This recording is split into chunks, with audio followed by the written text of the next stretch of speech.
আসসালামু আলাইকুম গাইস। আজকে রাতের খাবার মসুর ডাল আর আলু ভর্তা, ডিম আর আলু পেঁয়াজের ভর্তা চলছে। দাও দাও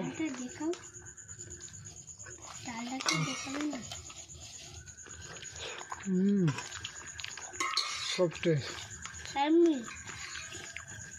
দাও ভর্তা দাও।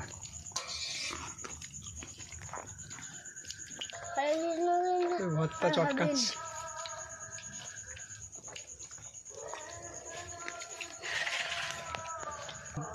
সপরিবারে খাচ্ছি, কমপ্লিট। দাও, খুব টেস্টি। গোটা দিন নেবে আবার ভর্তা।